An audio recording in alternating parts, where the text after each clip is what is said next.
우리가 세상을 살면서 가끔 이런 감정을 느낍니다.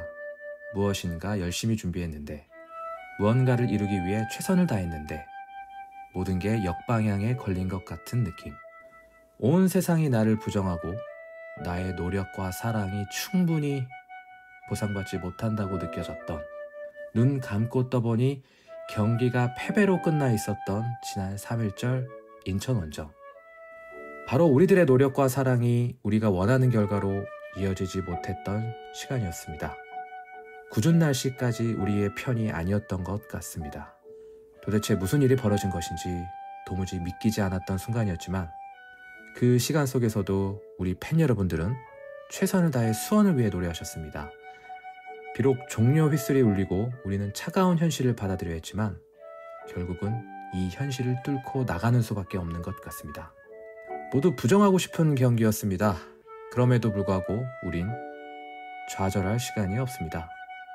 이 좌절은 우리를 더 강하게 할 뿐입니다. 인천전 이야기를 가지고 찾아뵙습니다. 안녕하십니까. 저희는 골다방 크루입니다. 오늘도 어김없이 여러분들을 찾아뵙습니다. 오늘도 밤 늦은 시간인데요. 피곤하실 텐데도 나와주신 패널 여러분들 인사 부탁드립니다. 안녕하십니까. 2라운드 만에 재취업에 성공한 이 시대의 참 독설가 건어스입니다. 반갑습니다. 다시 돌아오셨나요? 네, 재취뽀 성공하셨고요. 네. 네, 인천에서 비를 쫄딱 맞고 돌아온 청주 사는 기랑 강윤입니다. 반갑습니다. 아유, 늦은 밤인데 고생들이 많으십니다. 저희 지난 팟캐스트도 반응이 굉장히 좋아서 보람도 있고 아주 너무 좋은데, 또 아산베코님이 게스트로 나오셔서 많이 활약해 주셨거든요. 그 이후로 통화를 좀 했는데 이제 본인이 너무 수원을 좋게 얘기한 것 같다. 그랬더니 한 경기만 수원이 다시 이렇게 됐다. 헤이러들은 역시 헤이러를 해야 된다. 이런 얘기를 하셨거든요.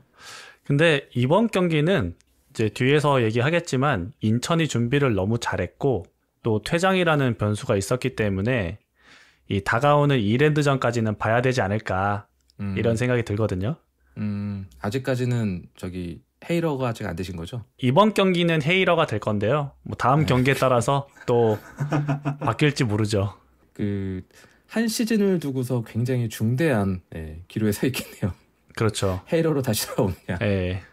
조울증이 될 것이냐, 헤이러로 쭉 갈 것이냐, 그 기로에 서 있습니다. 네, 중대한 기로에 서 있는 것 같습니다.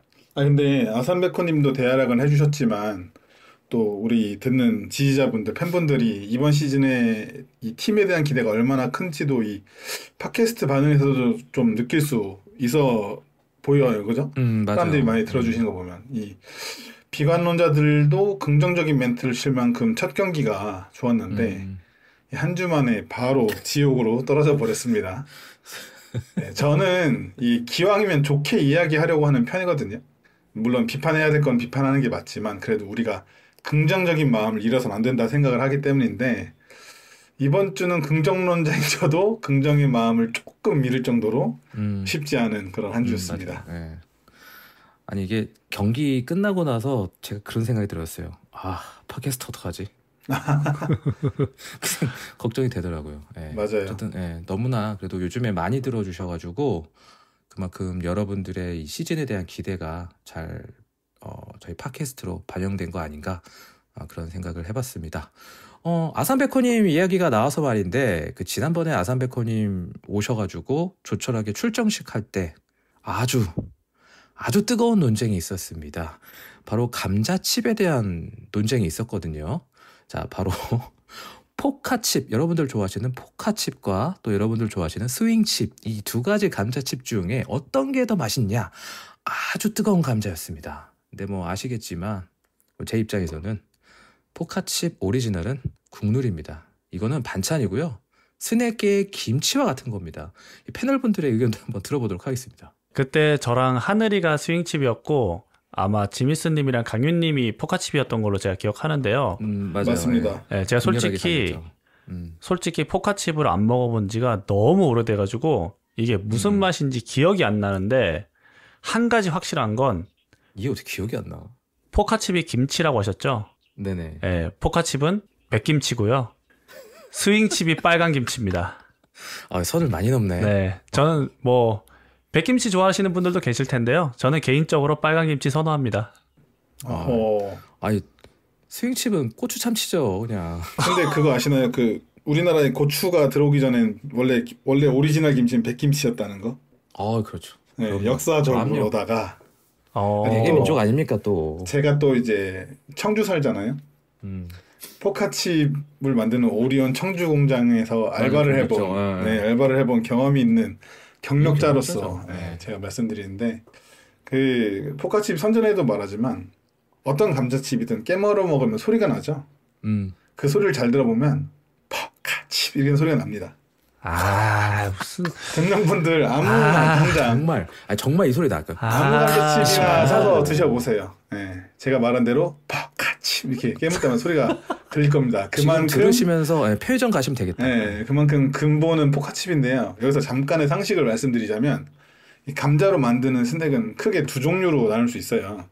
생감자 스낵하고 성형 감자 스낵이거든요. 제가 일하면서 배운 건데 생감자는 감자를 그대로 사용해서 만드는 거예요. 예를 들면 포카칩이나 스윙칩 그대로 썰어서.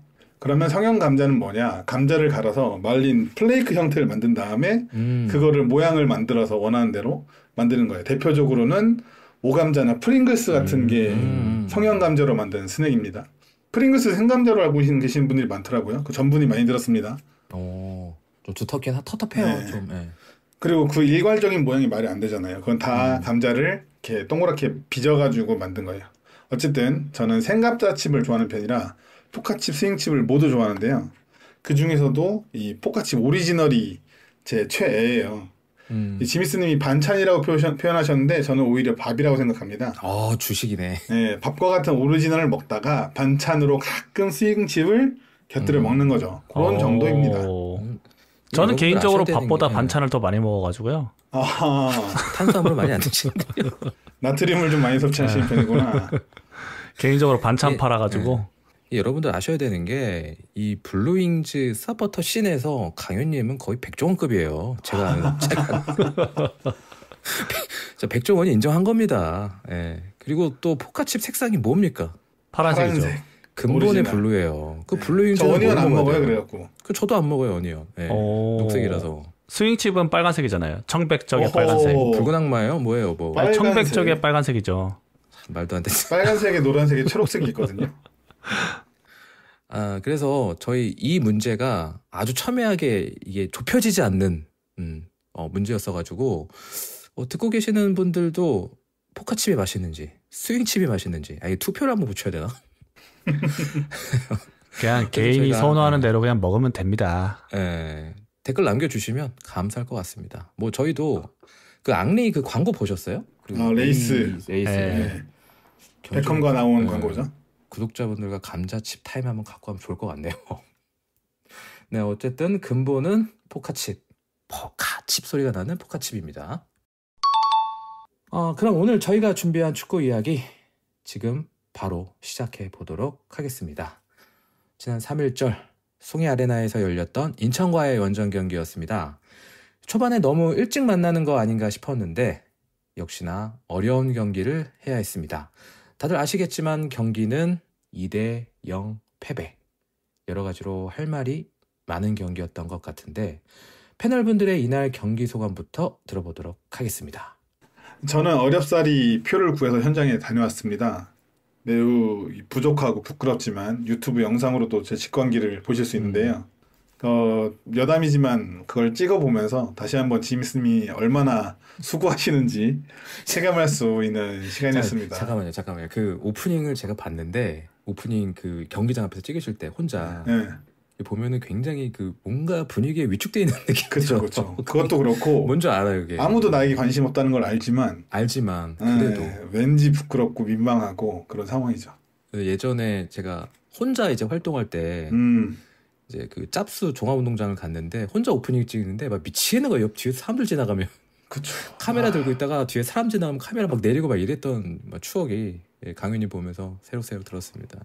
계속해 주시죠. 네. 들어보겠습니다. 그래서 지미스님에 대한 샤라웃을 한 번 더 하고 시작을 하겠습니다. 이제 경기 소감으로 돌아와서 이야기를 하자면 당혹스럽다는 말 한마디로 정리할 수 있던 경기 같습니다.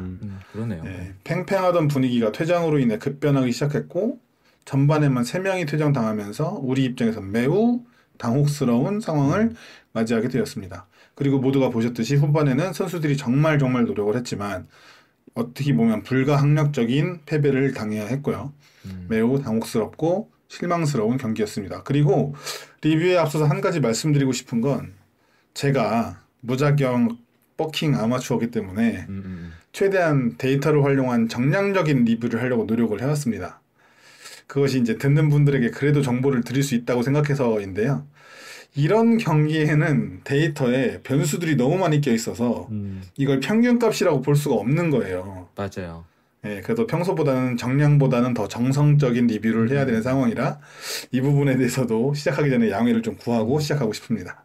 네, 뭐 수치로 설명할 수 없는 경기가 나왔으니까요. 네, 네, 이어서 계속 들어보도록 하겠습니다.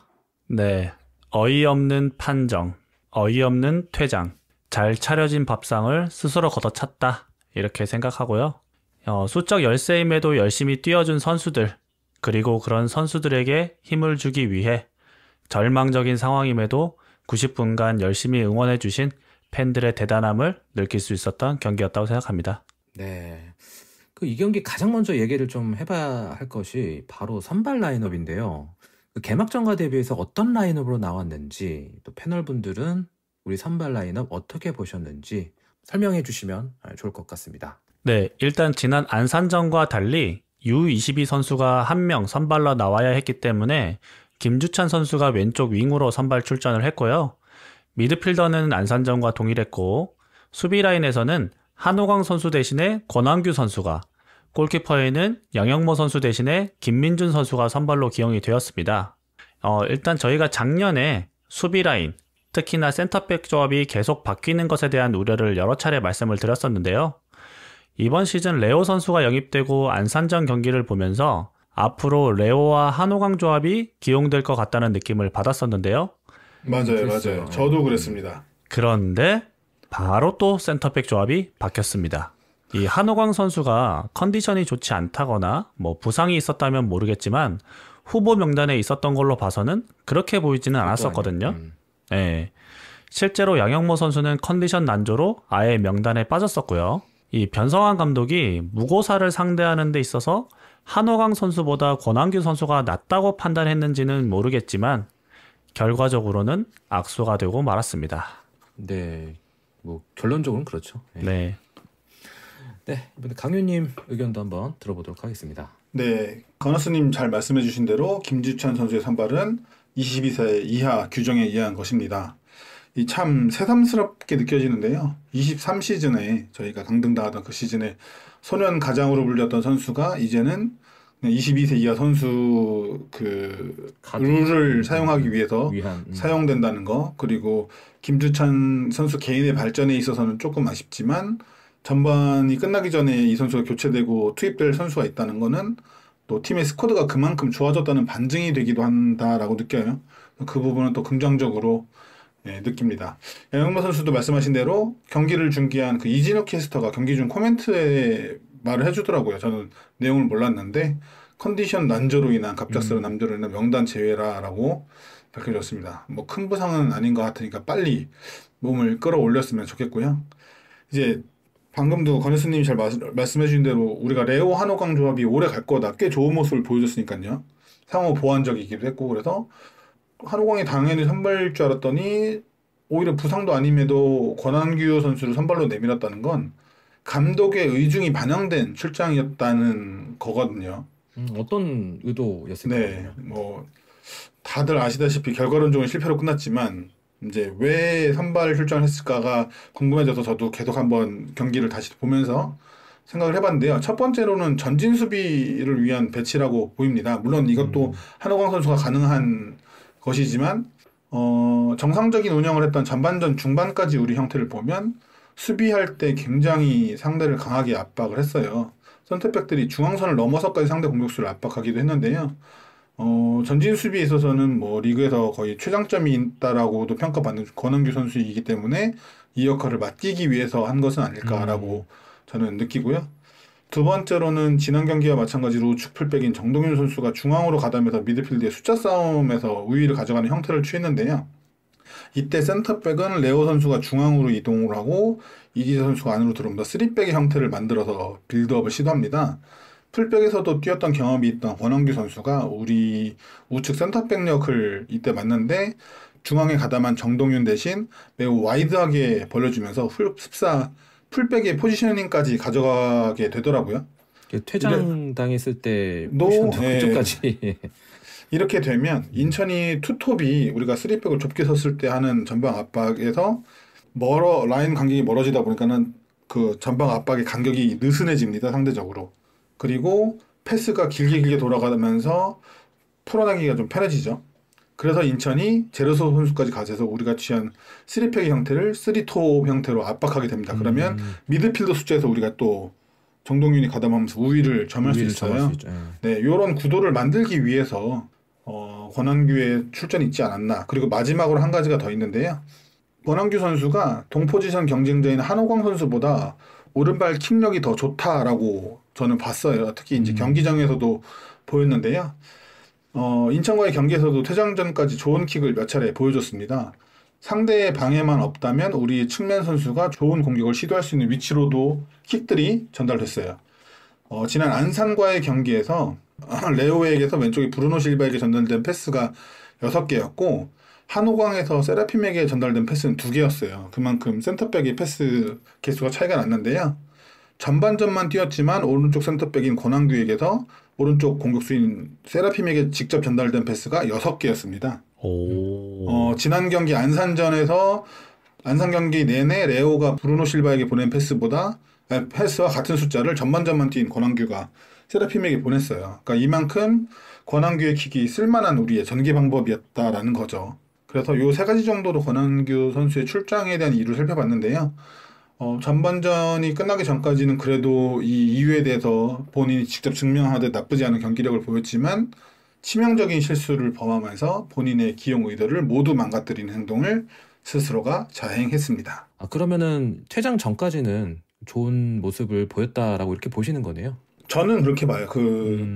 왼쪽에서 상대 왼쪽 우리 오른쪽에서 들어오는 컷백도 막아내는 모습도 보이고 전진 수비하는 것도 보이고 또 세라핌한테 패스를 할 때 센터 아크 있잖아요. 네네. 가운데 원을 넘어서서까지 올라와서 패스를 시도하더라고요. 그런 모습 확실히 권한규가 한호광보다는 더 나은 점이다. 비교해서 권한규니까 가능한 부분이다라고 좀 보이더라고요. 아니 건어스님도 뭐 동의하세요? 제가 전반전 보면서 그러니까 강윤님 말씀하시니까 생각이 나는데 권한규 선수가 되게 측면으로 빠져있는 장면이 되게 많았어요. 맞아요. 굉장히 와이드하게. 네, 오히려 정동윤 선수가 중앙으로 들어오면서 센터백 역할을 할 경우가 있었거든요.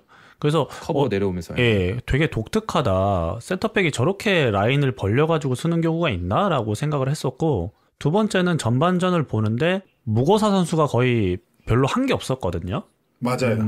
그래서 그 레오 선수보다는 권한규 선수가 무고사 선수를 막았었는데 무고사 선수를 되게 잘 막았었다. 근데 이거는 뭐 조금 다른 얘기긴 하지만 후반전에 한호광 선수가 들어오면서 뭐 물론 우리가 한 명이 없었기 때문에 막는데 어려움이 있었겠지만 무고사 선수를 좀 놓치는 장면들이 많았었어요. 맞아요. 그 득점 장면도 어떻게 보면 놓쳤고.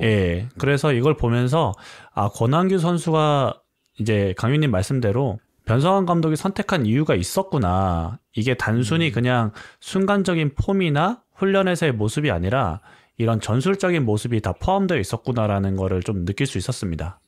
되게 두 분 말씀하시는 거 들어보니까 저는 솔직하게 말씀드리면 이제 또 센터백 조합이 바뀌어서 나왔잖아요. 중요한 경기에. 그렇죠. 그래서 명장병 걸렸나 이 생각을 했었거든요, 솔직히. 펩 가르디올라도 그런 중요한 챔스 결승이나 이런 거 앞두고 나서 막 변칙적인 젖을 들고 나서 망하는 경우가 있잖아요. 그렇죠. 그런 거를 생각했었는데 뭐 두 분 이야기 들으니까 합당한 결정이지 않았을까. 물론 결과론적으로는 실패를 했지만 그런 생각이 드는 것 같습니다.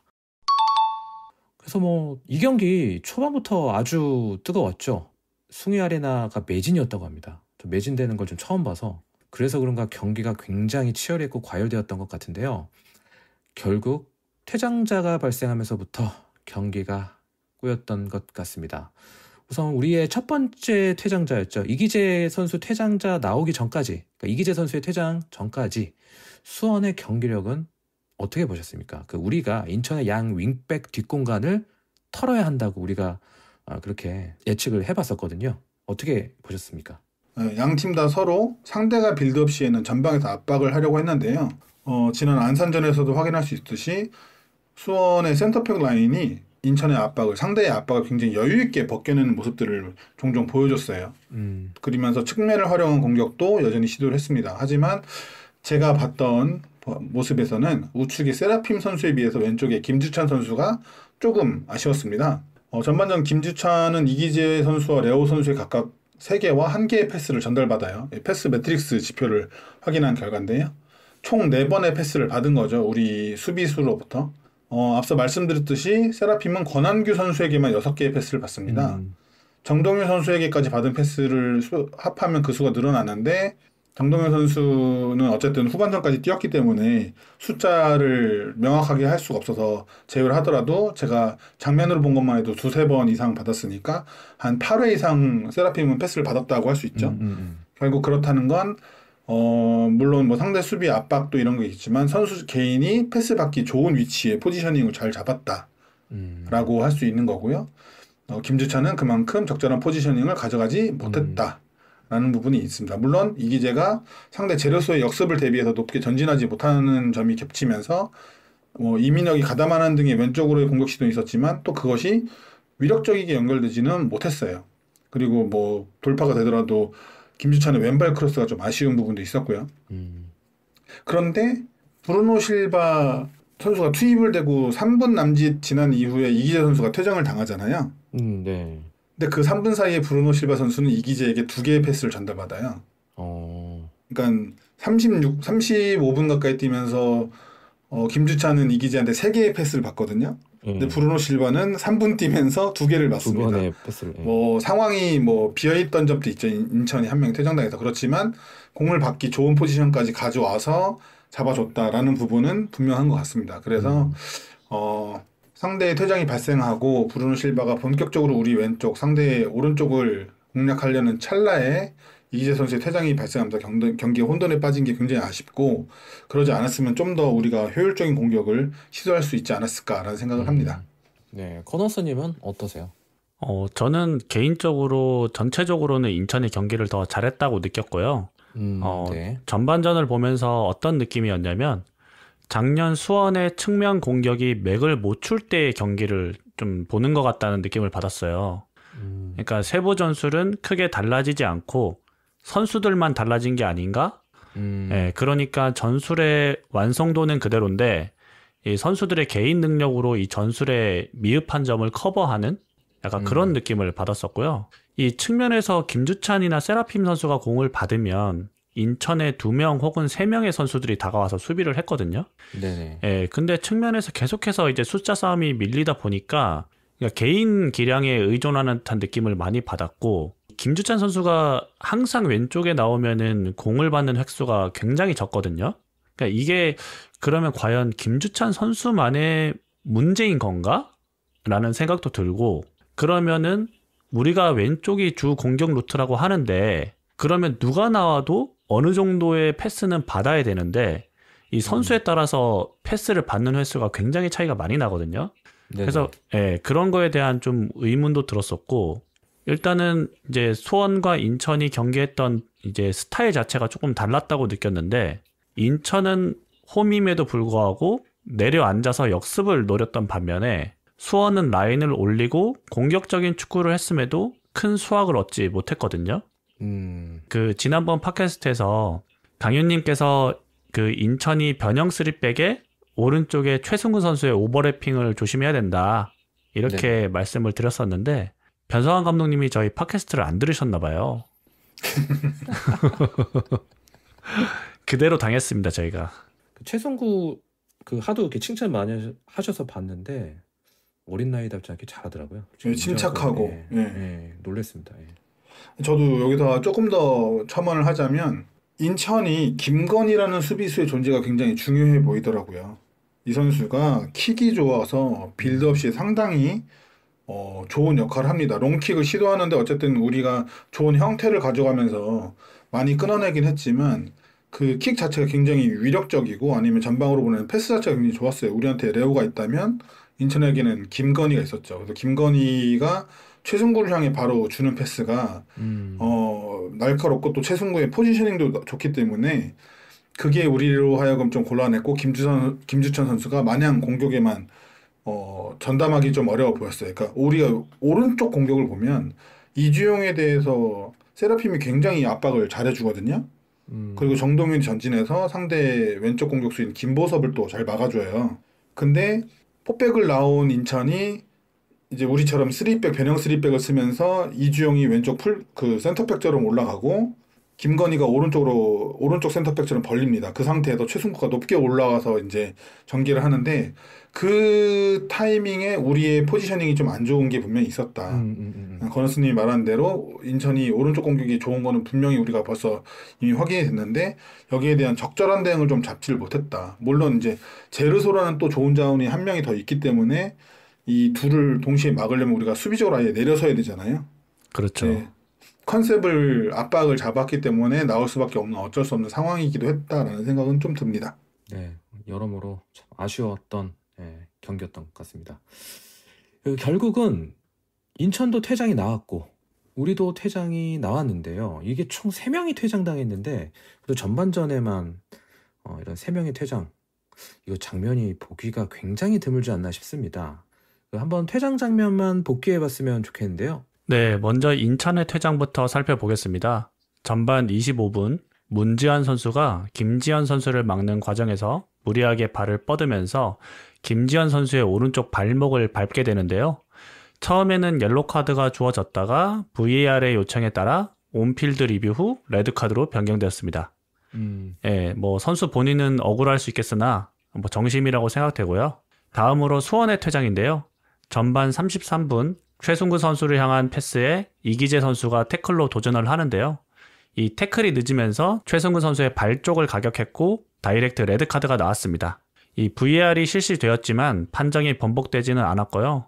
제가 이 장면을 수차례 돌려봤는데 이게 다이렉트 퇴장이 나올 만한 장면이었나 하는 생각이 들었고요. 일단은 판정을 떠나서 이기재 선수의 판단도 저는 되게 아쉽게 느껴졌습니다. 그렇죠. 예. 그리고 마지막으로 권한규 선수의 퇴장인데요. 권한규 선수는 전반 14분 코너킥 상황에서 무고사 선수를 막는 과정에서 옐로우 카드를 하나 받았었고 전반 추가 시간인 50분에 김보섭 선수의 빠른 스로인을 고의적으로 막으면서 카드 누적으로 퇴장을 당하고 말았습니다. 사실 이 장면은 반박할 여지가 없어서요. 선수의 판단이 매우 아쉬웠습니다. 네. 참. 문지한 퇴장은 발목을 향해 깊게 들어간 태클이어서 객관적으로 봐도 다이렉트 퇴장이 나올 만했다라고 보여지는데 아까도 잠깐 언급을 저희가 했듯이 이기재 퇴장은 저 장면을 다이렉트까지 줘야 되는 장면인가 그런 생각이 들거든요. 저희가 수원 팬이라서 이런 생각을 갖게 되는 건지 여러분들 생각은 좀 어떠세요? 저는 뭐 좋은 시도는 절대 아니었다고는 보지만 그렇다고 그것이 다이렉트 퇴장이 나올 만한 장면이었냐라면 저는 그것도 아니었다고 생각을 해요. 저도 여러 번 돌려보고요. 현장에서도 보고 그랬는데 일단 현장에서 볼 때는 거의 닿지 않았다고 보일 정도였어요. 이기재 선수가 발 한번 끝에 빼려는 액션까지 취하는 거를 보였거든요. 그러니까 다이렉트 퇴장이 나오려면 고의성이 있어야 된다고도 알고 있는데 절대로 고의성이 있던 장면은 아니니까요. 그 문지한이 김지현 선수에게 했던 태클과 비교하면 전혀 과격하지도 않았습니다. 그래서 실제로 깊게 스터드 들고서 들어간 것도 아니고. 네, 그래서 실제로 상대 최승우 선수도 금방 일어날 정도였어요. 거기다 이제 중계를 보면서도 매우 불만이 있었던 게 VAR실에서 화면으로 확인을 하는데 그 확인할 화면도 우리가 본 중계 화면에서 아마 잡아서 갈 텐데 상당히 멀리서 정확히 판단이 어려운 수준으로 잡힌 화면이더라고요. 보면 가까이서 찍은 장면은 태클 이후의 장면만 나오고 멀리서 이제 와이드로 그 이기재 선수가 먼저 태클을 들어가려다가 살짝 닿는 장면이 나오는데 그거를 보고도 다이렉트 퇴장을 확실하게 줄 만큼의 반칙이었냐라고 생각하면 저는 그거는 절대 아니라고 생각을 해서 좀 이해가 가지 않습니다. 결국에는 저는 보상 판정이었다라고 봐요. 앞선 문주한 퇴장에 대한. 네, 그렇죠. 물론 이제 이기재 선수가 그런 시도 자체를 안 했으면 더 좋았지만 그 전 장면에서 비슷하게 먼저 예측을 하고 넘어져가지고 제르소를 막아낸 장면이 있거든요. 그 장면을 봐서는 똑같은 시도를 했던 것 같아요. 그런 식으로 자기가 수비를 성공한 적이 있으니까. 그리고 이제 제 생각에는 이런 논란이 있는 판정이 있을 때는 매 라운드 이후 열리는 심판평가 소위원회가 있습니다. 네네. 여기서 그 직전 라운드에 있었던 심판 판정이 어떻게 됐는지에 대해서 평가를 하고 만약에 오심이 있었을 경우에는 그것에 대해서 공표도 하기로 하는데요. 이 소위원회가 그 비판을 많이 받으니까 21년도부터 비공개를 하고 있더라고요. 그래서 그 결과가 아직 나왔는지 나오지 않았는지 모르겠는데 보통은 이제 주말 경기를 했으니까 월요일 날 보통 소위원회가 열리는데 아니면 화요일 날 열렸을 텐데 얘기 나온 게 없죠 아직은. 예, 그런 거 보니까 이런 것도 좀 빨리 해줬으면 좋겠는데 좀 답답합니다. 그 이기재 선수의 퇴장 장면을 보면 이기재 선수가 최승우 선수의 발을 향해 들어가는 게 아니라 그 강윤님 말씀하신 대로 약간 예측하는 방향으로 발을 맞아요. 뻗거든요. 근데 이제 최승우 선수가 트래핑을 하면서 발이 이제 공교롭게도 그쪽으로 향한 건데 이게 그 문지한 선수와는 확실히 다른 경우라고 생각을 하고요. 그리고 고의성에서 그죠? 그렇죠. 고의성이 전혀 없었죠. 과격하지도 않고. 네. 그리고 제가 그 서울 이랜드와 전남 1라운드 충남 아산이었나? 그 경기를 보는데 이랜드 선수가 그 골키퍼 에어리어에서 골키퍼에게 늦은 그 도전을 시도하거든요. 네네네. 그래서 그 충남 아산의 골키퍼가 아마 부상으로 교체가 됩니다. 네네. 예. 근데 그 이랜드 선수 경고도 안 받았어요. 그게 그 경기 아닌 것 같은데 그러면? 그 이번에 충남 아산 골키퍼는 교체는 안 됐어요. 아 그래요? 그럼 전남인가 보다. 하여튼 그런 경우가 있는데 이런 거랑 비교를 했을 때도 이게 판정에 대한 그 일관성이라고 해야 되죠. 그러니까 일관성이 없는 거죠. 두 차 저희가 얘기하는 거죠. 예. 그러니까 하다못해 그 장면에서 경고라도 받았으면 뭐 퇴장은 솔직히 아니니까 경고는 받을 수 있겠다 이렇게 하는데 경고도 안 받았거든요. 그런데 이기재 선수는 경고도 아니고 VAR 확인을 하고 나서도 번복되지 않는 그냥 다이렉트 퇴장이었기 때문에 이거는 조금 의심이 된다. 예, 그런 생각이 들었습니다. 이게 확실히 그러니까 이 답답한 어떻게 보면 구린 면이 있는 상황에 대해서는 진짜 그 연맹에서도 빨리 그 평가 결과를 내줘서 이게 만약에 레드 카드가 부당했으면은 옐로 카드로 이렇게 정정해줘서 그 경기 출장 그걸 줄여주잖아요. 그렇죠. 예, 그러기도 하는데 지금 벌써 이제 목요일 금요일 돼 가는데 아직 얘기가 없으니까 좀 답답하긴 하네요. 예, 그 피해를 또 후속적으로 계속 입어야 된다고 생각하니까 예, 여러모로 뭐 늦은 판단이었긴 하지만 아쉬운 마음이 짙게 묻어나오는 거는 어쩔 수 없는 것 같습니다. 지금 가장 이슈가 되고 있는 장면이죠. 권한규 선수의 퇴장. 지금 뭐 거의 조롱과 밈이 되어가는 것 같은데 참 이 장면 각자 코멘트 좀 들어보고 싶습니다. 이제 조롱과 밈이 되어가는 와중에 저도 그 순간에는 분을 못 참고 조롱을 한번 남겼다는 게 지금 와서는 좀 반성이 되긴 합니다. 지금부터 블로킹 단어 금지. 제가 인스타에 삼성화재 블루팡스의 미들블로커 선수 영입하라고 올렸었거든요. 근데 이제 뭐 3.1절이라 만세를 한 것이라는 둥이 계속 조롱거리게 되고 스포츠 전용 뉴스에도 나올 정도가 돼버리더라고요. 맞아요. 이래 버리니까 이제 괜히 같은 팀의 지지자가 조롱한 게 좀 반성이 됩니다. 저는 이 앞에 두 퇴장과 달리 권한규 선수의 퇴장은 처음에는 정말 이해하기가 어려웠어요. 경기장에 보면서 손을 드는 것도 보였고 손에 맞는 것도 보이고 모두 다 똑같이 왜 그런 거야 라고 그 자리에서 외칠 정도로 정말 이해가 안 갔고 거기다가 권한규가 참 옐로 카드가 하나 있지라고 하는데 빨간 카드가 딱 나오는 장면이 눈에 들어오더라고. 그래서 망했다 막 이런 생각이 딱 들더라고요. 망했다 똑같은 생각하셨구나. 이제 나중에 이걸 이해하기 위해서 경기 장면을 다시 보고 또 보고 그러다가 그 유튜브에 이스타 TV라고 이제 축구 관련 소식 올리는 유튜브가 있죠. 이스타 TV에서 이슬기 김원일 전 선수가 해당 장면에서 설명해 주는 것을 들으니까 그제서야 좀 이해가 가더라고요. 그래서 이제 그 두 선수가 해준 말을 좀 옮겨보려고 하는데, 이 선수들은 두 가지로 권한규 선수의 행동을 설명을 했는데요. 첫 번째는 상대의 스로잉 상황에서 권한규 뒤로 공이 넘어가면 위험한 상황이니까 지연시키려는 제스처로 손을 들었는데 상대 선수가 그냥 던지면서 손에 맞게 되었다는 것이었습니다. 그러니까 이렇게 손을 흔들어서 막으려는 액션만 취하려고 했는데 진짜로 던져버려서 손에 맞으면서 난감한 상황이 돼버린 거죠. 두 번째로는 라인 아웃이 된 볼이 수원의 볼이라고 생각해서 볼이 나갈 때 그 라인 밖에서 손을 들고 있다가 상대가 던지니까 갑자기 막아 세웠는데 그게 심판이 인플레이로 여기고 고의적인 방해로 보고 옐로 카드를 주고 퇴장을 줬다라는 설명이에요. 해당 장면과 이 설명을 들으니까 왜 그런 행동을 했는지 둘 중에 하나였다고 하면 이해는 가더라고요. 네. 하지만 아까 권호수님 잘 설명해 주신 대로 이전에 무고사 선수와의 그 경합 상황에도 그렇게까지 옐로 카드를 받아야 될 상황, 솔직히 그걸 옐로 카드 줄 것도 아니었다고 보긴 하지만 어쨌든 일을 일으킨 건 사실이니까 옐로 카드를 받아야 될 상황을 일으킨 것도 아쉽고 옐로 카드를 이미 받았다는 걸 스스로가 인지한 상황일 텐데도 그렇게 행동을 했다는 게 참 좀 답답하고 당시에는 화가 많이 났습니다. 결국 그 행위 하나로 경기를 망치는 꼴이 되었으니까요. 네. 네. 하지만 지나간 일이고 이미 경기는 끝났습니다. 어제 공개된 그 인천전 비하인드 구단 영상에서 일류첸코 선수가 시즌이 길다라고 얘기를 하더라고요. 마라톤 같다. 네, 그렇죠. 마라톤 같다. 그 긴 시즌을 이어나가는데 권한규라는 선수는 우리에게 필요한 선수일 거다라고 저는 봅니다. 선수 개인도 크게 반성하고 있을 테니 남들이 조롱해도 우리 팬들이라면 보듬고 다시 좋은 모습을 보일 때 박수를 쳐줘야 된다고 생각을 해요. 저도 조롱한 거 많이 반성하고 있습니다.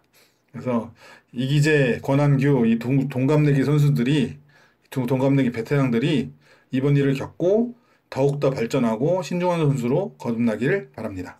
네, 커너스님도 코멘트 해주시죠. 네, 일단 뭐 경고 누적으로 퇴장 당한 거기 때문에 선수 본인이 조심을 했어야 된다고 생각을 하고요.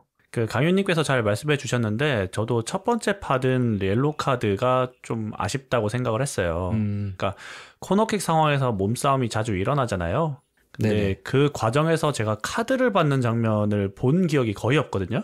드물죠. 네. 솔직히. 예. 근데 오늘 새벽에 아스날과 PSV에서 경고와 PK가 나오더라고요. 제가 그래서 좀 어이가 없었는데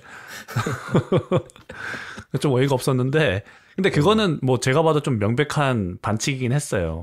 맞습니다. 네. 근데 이거는 그런 과정이 아니라 그냥 몸싸움 하다가 여러 선수들이 엉키면서 넘어진 건데 K리그가 되게 몸싸움이 치열하다고 생각을 했는데 이 정도로 엄격해졌나 라는 생각을 했고 심지어 구두 경고 없이 바로 옐로우 카드가 나왔었거든요.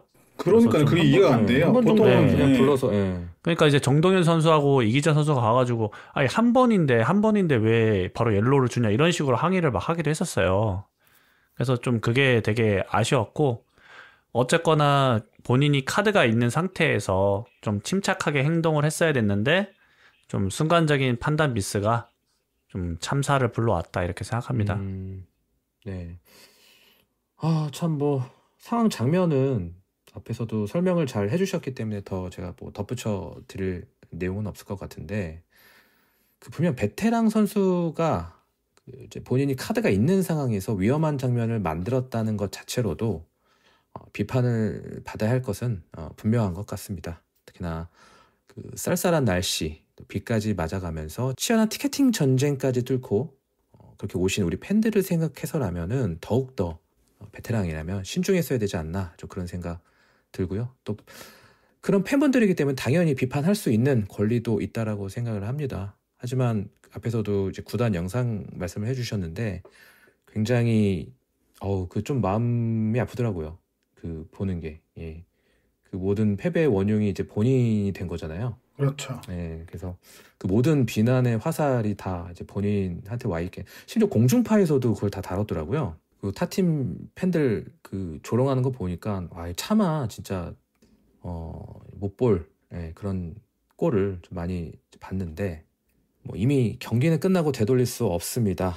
그리고 앞으로 권한규 선수는 이번 시즌 수원을 위해 더 할 수 있는 게 많다고 생각합니다. 우리 비판은 딱 오늘까지만, 딱 이 순간까지만 하고 북패 팬들이 굉장히 신났어요. 이 댓글 다는 거 보면 제 기준으로는 뭐 열사니 뭐니 뭐 우리마저 계속해서 이런다면은 그 권한규 선수는 기댈 곳이 없을 것 같습니다. 본인도 이 퇴장으로 큰 빚을 졌다고 느낄 겁니다. 우리 팬 여러분들 당연히 비판할 권리 있으시지만 너무 투머치한 조롱은 우리 조금만 참아주시면 이 선수가 우리를 위해 더 많은 것으로 돌려주지 않을까 생각합니다. 뭐 너무 실드 치는 거 아니냐 비판하셔도 좋은데요. 저와 저희 크루는 반드시 권한규 선수가 잘 극복하고 수원을 위해 큰 도움이 되어주리라 믿어보겠습니다. 뭐 혹시 합니까? 6월달 빅보드에서 인천 상대하는데 헤더골로 멋지게 결승골 박아줄 수도 있잖아요. 네, 한번 이 선수 다시 한번 믿고 응원해 주시면 감사할 것 같습니다. 충격과 공포였던 전반전이 끝나고 수원은 전략을 대폭 수정할 수밖에 없었는데요. 후반전이 되자 우리 어떤 대응 전략을 준비하고 나왔다고 보셨습니까? 네, 우선 경기를 이제 후반을 시작하기 전에 우산을 돌리면서도 그 주변에 앉아있는 분들과 선수들 경기 진짜 하기 싫겠다 막 이런 소리를 했어요. 네, 그치. 네, 뻔히 고생할 게 보이잖아요.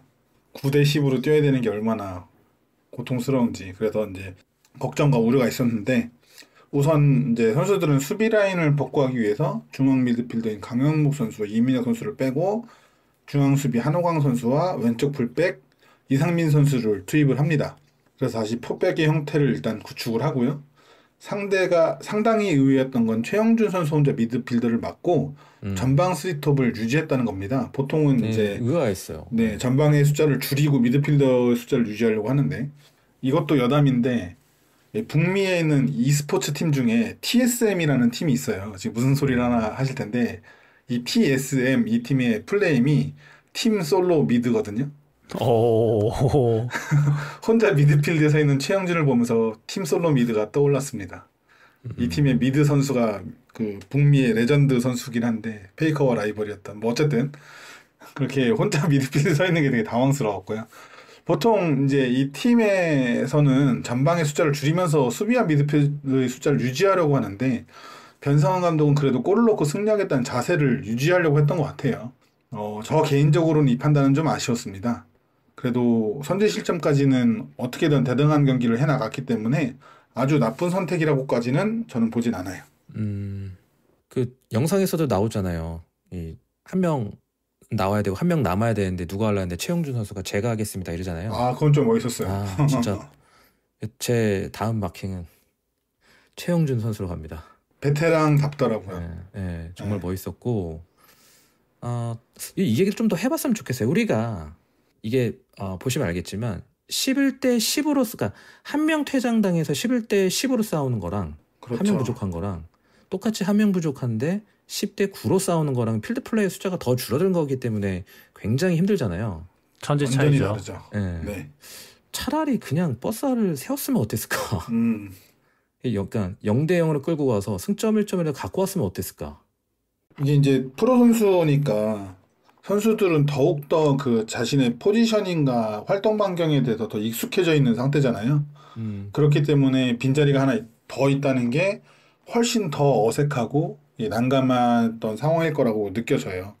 그래서 최대한 그 빈자리를 아래쪽에서는 메꾸고 위쪽에 그냥 사람이 없는 거를 선택하는 게 이제 그래서 많은 팀들이 하는 선택이죠. 뭐 브루노 실바를 유지하더라도 포지셔닝을 더 내린다든가 세라핌 선수가 전방에서 좋은 모습을 보여줬으니까 혹은 뭐 그러기를 바랬는데 그게 좀 아쉬운 것 같아요. 저 개인적으로는 김지현 선수까지 빼고 홍원진을 좀 빨리 투입해서 투미들이라도 저도 그 생각을 해놓고 좌우로 윙어들을 벌려놔서 뻥 때려서 역습 한 번 할 수 있는 정도의 위치만이라도 잡아놓는 게 더 좋지 않았을까 이 정도 생각은 좀 듭니다.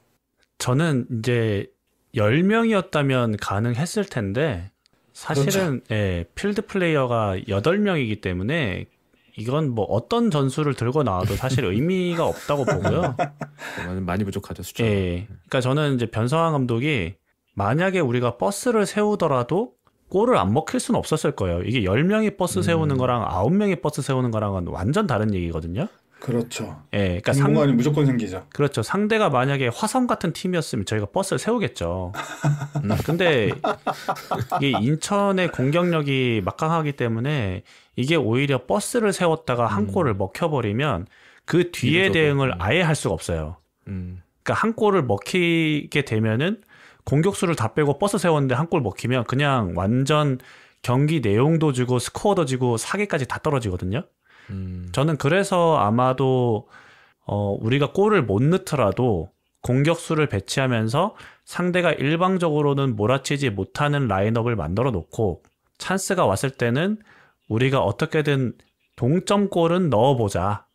예. 근데 사실 그런 기회가 있었는데 못 넣었잖아요. 못 넣었죠. 네. 예. 그렇기 때문에 뭐 저는 대응이 나쁘지 않았다고 보는데 근데 뭐 이래나 저래나 저희가 할 수 있는 건 별로 없었기 때문에요. 그냥 뭐 최선을 다했다고 생각합니다. 저는 그 상황에서. 네. 숫자 부족한 게 정말 절실하게 보여졌는데요. 연달아 2골을 내주면서 2대0으로 끝나게 되었습니다. 첫 번째 골 장면 같은 경우는 이제 김민준 골키퍼까지 적극적으로 후방 빌드업을 하다가 제 생각에는 실수 아닌가, 빌드업 실수 아닌가 그렇게 보여지는데 이거 너무 일찍 먹은 것 같은데 안 먹을 수도 있지 않았을까요? 골을. 그러니까 실점 막을 수도 있지 않았을까? 이 장면 자체를. 일단은 골키퍼 김민준 선수가 빌드업에 되게 그 자신감이 있는 선수기 때문에 인천의 선수들을 최대한 끌어들이고 그 다음에 역습으로 나가려고 했던 것 같아요. 그래서 되게 이제 후방에서 좀 아슬아슬한 패스를 후반이 시작하자마자 여러 차례 하긴 했었거든요. 네네. 예, 근데 그때마다 이 불안한데 이러다가 하나 뺏기면 골인데라는 생각을 했는데 어김없이 예, 그런 장면이 나왔습니다. 사실은 김민준 선수가 좀 압박을 받는 상황이었기 때문에 김지현 선수한테 무리하게 좀 찬 감이 있거든요. 거리가 되게 멀기도 했고 또 바로 중앙. 그렇죠. 공이 강하게 날아갔기 때문에 김지현 선수가 좋게 트래핑을 해서 패스를 주기란 사실 좀 어려운 상황이었어요. 또 등진 상태에서 바로 뒤에 수비가 붙어 있었고요. 네, 그래서 감독이 지시한 컨셉이었을 것 같긴 한데 그래도 위험한 상황에서는 그냥 상대에게 공을 내주더라도 좀 안전하게 볼을 처리하면 좋지 않았을까 라는 생각을 했고요. 뭐 사실 무고사 선수가 전반전엔 아무것도 못하다가 헤딩을 너무 잘하긴 했습니다. 딱 그 수비수들 그 사이 공간에서 딱 헤더를 따내가지고 그렇죠. 하필이면 또 이 실점을 조금 더 뒤로 미뤘었다면 이 상황을 조금 더 우리가 결과를 가져갈 수 있지 않을까 생각도 해봤는데 아쉬운 것 같아요. 그렇죠. 사실은 이제 우리가 한 명이 졌기 때문에 상대가 계속해서 밀어붙이는데 우리가 막아내면 상대가 좀 조바심이 나거든요. 그러니까요. 예, 그래서 그런 걸 좀 이용했으면 좋았을 텐데 너무 이른 시간에 실점을 하는 바람에 좀 플랜이 꼬였던 것 같습니다. 네. 그래서 이제 첫 번째 실점을 당하고 나서도 뭐 이대로 1대0으로 지나 2대0으로 지나 이 생각을 한 것 같아요. 그래서 공격 기조는 계속 뒀던 것 같은데 두 번째 실점도 결국 당하게 됐죠. 이 장면도 결국 우리가 숫자가 부족해서 실점했다라고 보여지는데요. 강유님은 좀 어떠셨어요? 네, 마찬가지라고 봅니다. 상황과 또 시간대 모두 매우 아쉬운 타이밍에 발생한 추가 실점인데요. 수원이 후반 60분 때부터 우측에 세라핌 선수를 활용해서 적극적으로 동점골을 노려요. 그리고 득점에 매우 가까운 장면까지 만들어냈지만 실패를 하고 그 이후에 바로 실점을 하게 됐습니다. 우리의 공세가 끝나고 인천이 오른쪽 측면을 활용한 빌드업을 시도하는데요. 브루노 실바 선수와 최영준 선수가 적극적으로 압박하면서 상대의 빌드업을 방해하려고 했습니다. 이게 만약 수가 같았다면 충분히 방해에 성공했을 법한 압박이었기 때문에 더 아쉬운데요. 부족한 숫자로 인해서 우측의 최승구 선수가 중앙으로 준 애매한 패스가 아무 방해도 없이 무고한 상태까지 연결이 돼요. 우리가 인원이 숫자가 없으니까. 네, 거기 원래 우리가 한 명 있어야 될 건데 없어서 그게 이제 연결이 되고 무고사는 좁은 라인을 유지하기 위해서 올라온 우리 수비 라인의 뒷공간으로 상당히 좋은 패스를 보냅니다. 이 패스를 받은 인천의 김성민 선수는 골키퍼와 1대1 상황을 맞았고 김민준 선수가 각을 좁히면서 잘 나왔지만 수비 선수와 김민준 선수의 사이로 침착하게 밀어넣으면서 추가 실점을 허용합니다. 위기 뒤엔 기회가 오고 또 기회 뒤엔 위기가 온다는 축구계의 격언이 있죠. 국룰이죠. 네. 좋은 기회를 놓치자마자 치명적인 위기가 발생했고 결국 경기를 내주는 실점을 하게 되었습니다. 아, 근데 솔직히 잘 찼어요. 킥도. 정말 잘 쳤어요. 예, 진짜 수준 높은 킥이었던 것 같아요. 제가 봤을 때는. 그랬나요? 키퍼도 제 생각에는 꽤 잘 적절한 나왔어요. 타이밍에 네. 꽤 잘 나왔다고 생각하거든요. 처음엔 저는 왜 안 나와라고 생각을 했거든요. 예. 그 넘어가는 공을 봤을 때. 근데 중계 화면으로 보니까 적절하게 잘 나왔더라고요. 근데 그 딱 골키퍼와 수비가 겹치는 그 사이 틈으로 쏙 거기로 공이 되게 쏙 이렇게 기술적으로 차더라고. 그 2경기 연속골이래요. 지난 경기도 골 넣었대요, 그 선수가. 근데 제가 잘 몰라서 그러는데 그 선수가 원래 왼발잡인가요? 오른발잡인 걸로 알고 있어요. 근데 그러니까. 왼발 있는 걸로. 잘 찬 거지. 그러니까 저는 되게 차는 폼을 봤을 때 저거 왼발잡이가 아닌데 왼발로 차네 하면서 되게 어색하게 찼는데 그게 들어갔다라는 생각을 했거든요. 이건 뭐 제가 대충 봐서 그럴 수는 있는데, 그러니까 왼발잡이가 차는 슛은 아니었어요. 그러니까 되게 어색한 왼발 슛이었는데, 그런 것 같기도 하다. 예, 그게 보니까. 어떻게 폼이라는 게 있잖아. 예, 잘 걸리면서 공이 애매하게 뜨면서 김민준 선수를 넘기는 골이 되면서 옆으로 싹 지나가는. 예, 재수가 없을래니까 이렇게도 재수가 없구나라는 생각을 했습니다, 저는. 기록을 찾아보니까 이 김성민 선수가 2라운드 만에 2개의 슈팅, 2개의 유효 슈팅, 2개의 득점이래요. 와우. 미친 결정력. 와우. 커리어 하이래요. 되게 어린 선수라 이제 그 많이 못 뛰었는데.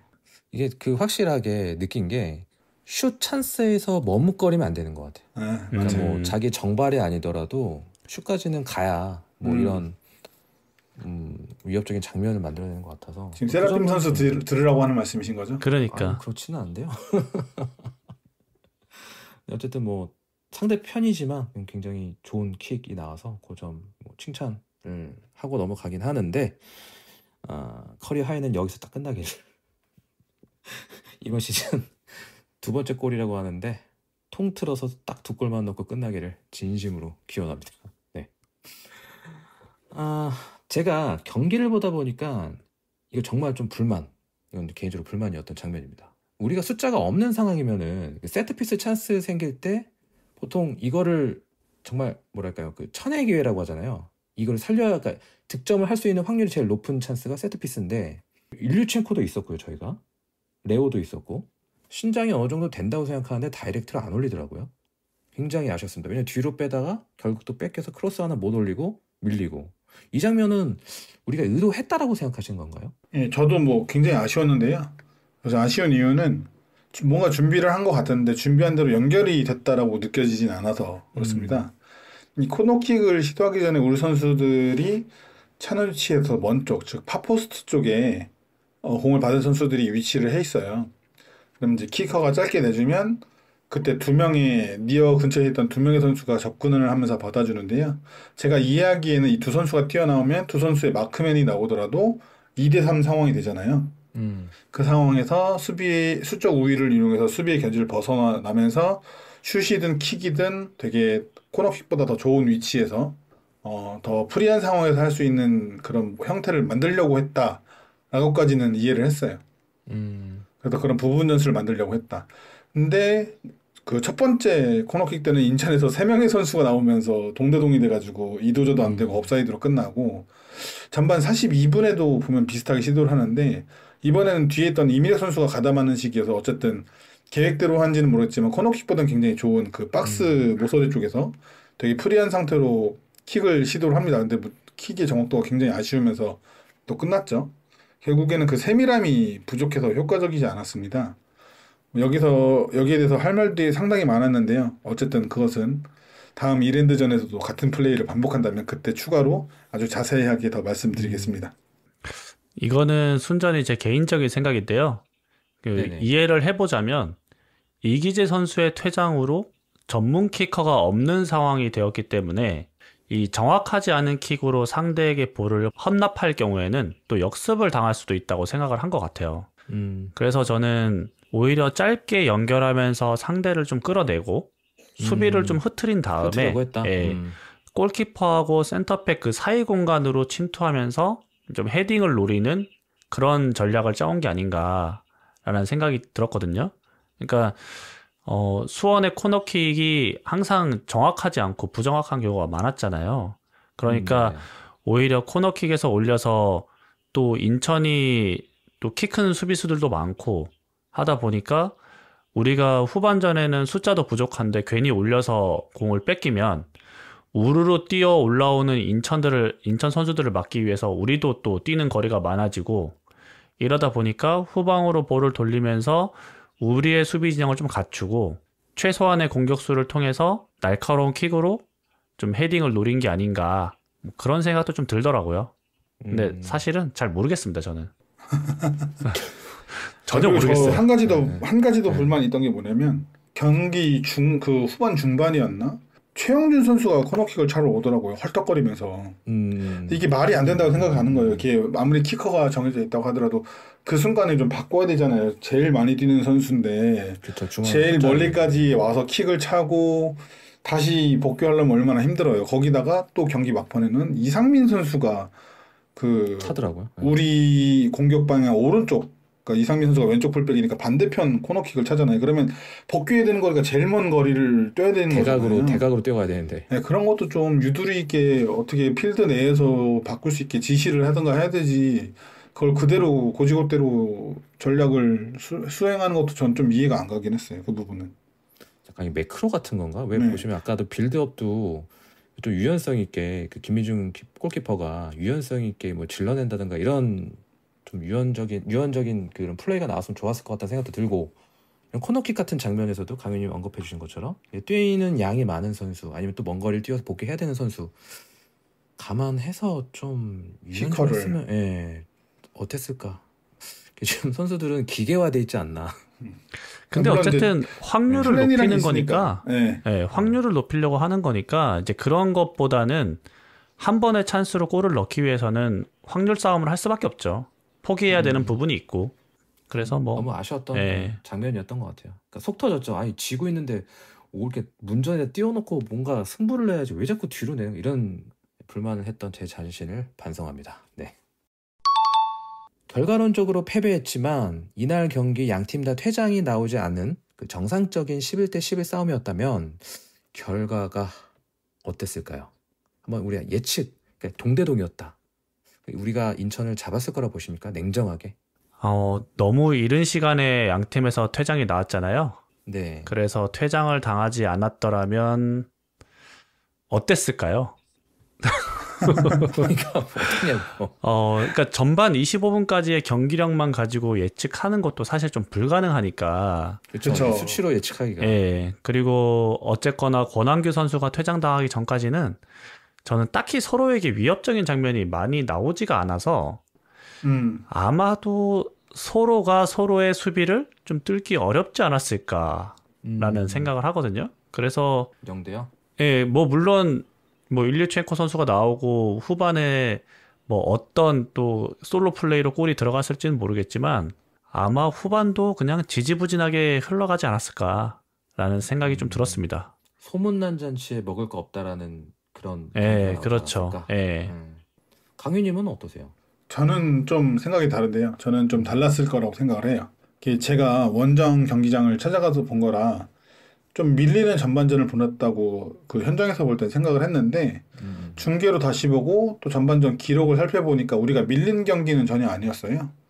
전반전에는 오히려 점유율이 우리가 앞섰고요. 그리고 수원과 인천이 각각 2개씩 서로 슈팅을 기록했고 유효 슈팅이 수원이 1개, 인천이 2개였습니다. 오프사이드는 오히려 수원이 3개고 인천은 아예 없었는데요. 오프사이드 반칙이 많았다는 것은 또 그만큼 더 공격적인 태도를 보였다는 반증이라고 저는 생각하기 때문에 전반전 퇴장 당하기 전 혹은 퇴장 당하고도 동수였을 때는 나쁘지 않은 경기를 했다. 뭐 어떻게 보면 이제 건너스님이 말씀해 주신 것처럼 지리한 경기가 됐을 수는 있겠지만 그래도 전혀 밀리는 경기는 아니었다라고 생각을 하고요. 경기가 끝난 뒤 기록도 살펴보면 슈팅 자체는 인천이 9개고 수원이 6개로 우리가 좀 밀려요. 그러니까 우리가 슈팅이 전반전 2개 했는데 후반전에 그 스쿼드로 4개를 더 기록했다는 거죠. 그래도 처절하게 잘 싸웠다. 인천은 2개 기록했는데 7개를 더 찼습니다. 그러니까 9대 6인데 전체 유효 슈팅은 수원이 4개, 인천이 5개였어요. 비슷했네요. 네, 1개 차이였습니다. 결국에는 결정력의 차이가 승부를 갈랐다고도 볼 수 있을 것 같아요. 우리가 이제 시즌 초에 걱정하고 있던 게 결정력인 아직 해결되지 않은 결정력 문제인데 이게 이번 경기도 또 드러났다고 봅니다. 물론 이 결정력 차이가 난 게 술적 열세로 인한 선수들의 체력적인 부담도 분명히 요인이 있었을 건 이해는 하지만 안산전서부터 이어지는 결정력의 문제가 여전했다는 것은 경기 내용과 무관하게 팀에서 반성하고 또 보완해야 될 포인트지 않나라고도 생각을 합니다. 네, 좋습니다. 이제 인천전을 마무리하면서 우리 좀 냉정하게 이야기해봤으면 좋겠는데 비록 한 경기였지만 굉장히 이 시즌에 중요한 승부처였단 말이에요. 이 한 경기로 시즌이 끝났을 때 엄청난 영향을 줄 수도 있고요. 바로 다음 경기는 또 서울 이랜드전입니다. 시즌 극초반입니다만 우리가 벌써부터 위기의 경종을 울려야 할까요? 아니면 그냥 일회성의 그런 재앙일 뿐일까요? 인천원정은 제가 여러 번 반복해서 말하지만 사고와 같은 경기였습니다. 예, 축구는 팀 스포츠이기 때문에 이기면 팀 전체가 잘하는 거고요. 지면 팀 전체가 못한 건데요. 이번 경기는 사고 유발자가 좀 명확해서 예, 사고가 발생한 경위와 그 사건 발생 과정에 대해서 확인하고 과실을 분명히 생각을 해서 반성하고 그것을 확인하는 과정은 좀 필요합니다. 다만 이 수적인 열세 상황에서도 필드 위에서 헌신한 선수들의 모습은 우리가 모두 봤죠. 봤죠. 네. 그 와중에 더 빛나던 선수도 저는 있었다고 생각을 하고요. 그 천사의 이름을 가진 용병 선수였는데 굉장히 멋있었습니다. 정말 열심히 뛰어주더라고요. 세라핌이죠. 네. 네. 우리의 그 외침에 선수들이 끝까지 싸워줌을 현장에서 느꼈습니다. 그것이 또 어떤 선수들 안에서는 불씨가 지펴지는 순간이었을지도 모른다는 생각도 해요. 더 뜨거워졌을 거다. 네, 이런 와중에 이렇게까지 응원을 해주는구나. 이 구단 영상에서 또 일류첸코가 좋은 얘기한 거를 또 말하면 강팀은 연패가 없다라는 말을 하더라고요. 그건 진짜 멋있는 말이고 위닝팀에서 활약해온 선수니까 할 수 있는 말이구나라는 게 팍 느껴지는 말이었거든요. 이 이랜드와의 또 열전이 강팀으로서의 모습을 우리가 보여줄 수 있느냐 없느냐가 달린 중요한 일전이기 때문에 패배의 아쉬움은 굉장히 크지만 이제 떨치고 다시 고개를 들고 다음 경기 잘 준비해서 좋은 모습 보여줬으면 좋겠습니다. 네. 우리의 목표가 승강 플레이오프 진출이었다면 저는 뭐 강윤님 말씀하신 대로 아직 2라운드니까 시즌 길다 이런 말을 할 수 있을 것 같은데 우리의 목표가 우승이잖아요. 네, 맞습니다. 예, 압도적인 성적으로 우승을 하기 위해서는 초반의 분위기가 매우 중요하다고 생각을 하고요. 그것도 맞습니다. 네, 특히나 초반에 우승 경쟁팀들을 만나기 때문에 이 경기에서 우위를 점해야 하거든요. 작년 안양의 예를 들어보면 4월 7라운드 우리에게 패배하기 전까지 6라운드 무패를 기록했습니다. 우승 경쟁팀이었던 이랜드와 부산을 각각 3라운드와 6라운드에서 잡았었거든요. 예, 지금 부천이 2승으로 1위인데 예를 들어서 부천이 5연승을 했다고 가정해도 아마도 대부분의 사람들이 부천이 우승할 거라고 생각하지는 않을 거예요. 근데 만약에 인천이 5연승을 했다고 생각을 해보면 우리가 1패 혹은 2패를 한 상황에서 따라잡기가 상당히 어려울 겁니다. 예. 특히나 올해는 우승 경쟁팀도 많고 중하위권 팀들도 전력 보강을 잘했기 때문에 저는 만만한 팀이 없다 생각하거든요. 그래서 남은 37라운드 매 경기가 결승전이라는 마음가짐으로 임해야 될 것 같습니다. 네, 또 좋은 얘기 해주셨고요. 저도 솔직히 시즌 초에 기세가 꺾였다고 생각합니다. 이게 인천 너무나 악재가 터져서 인천전에 이거를 이기진 못해도 무승부로 끌고 갔었어야 되는 경기 아니었나. 그러니까 무조건 결과로 갖고 왔었어야 되는 경기인데 이미 그 초반 기세가 인천한테 뺏겼다고 생각하는데 그럼에도 제가 이렇게 희망적으로 말씀드릴 수 있는 부분은 경기 그렇게 졌는데도 팬분들, 강유님도 현장에 계셨겠지만 선수들 이렇게 다가오라고 나사나수를 저는 그렇게 열광적으로 부르는 것도 진짜 오랜만에 본 것 같아요. 우리가 졌는데. 그래서 그런 모습을 보면서 최용준 선수도 그랬잖아요. 우리가 지고 있는데도 질 것 같은 느낌 안 들었다고. 그래서 위닝 멘탈리티가 있는 선수들이 꽤 있기 때문에 지금 비록 우리가 기세는 꺾였지만 다시 한번 치고 올라갈 수 있는 그런 모멘텀을 만들어 줄 수 있을 거라고 굳게 한번 믿어보도록 하겠습니다. 너무 일찍 좌절 안 하셨으면 좋겠습니다. 네, 기분 좋은 이야기가 되질 못해서 죄송한 마음인데요. 어서 이 충격적인 경기를 떨쳐내야 될 것 같습니다. 그리고 바로 또 리그 내 강력한 승격 경쟁팀을 만납니다. 서울 이랜드를 상대하여 목동으로 원정을 떠나게 되는데요. 우리가 어떻게 준비해야 할지 잠깐 이야기 나눠보도록 하겠습니다. 먼저 김도균의 2년차 서울 이랜드입니다. 이 서울 이랜드 앞선 2경기 어땠는지 강윤님께서 간략하게 설명해 주시면 좋을 것 같습니다. 네, 지난 시즌 이랜드는 리그 최다 득점을 기록하면서 매우 공격적인 팀이었다라는 인상이 있는데요. 실제로 지난 시즌 전체 점유율 평균은 51.6%로 리그에서 5위 정도 수준이었는데요. 공격 진영 내 점유율이 56.0%로 리그에서 가장 높은 공격 진영 점유율을 가진 상대 진영에서 더 많이 플레이하는 팀이었습니다.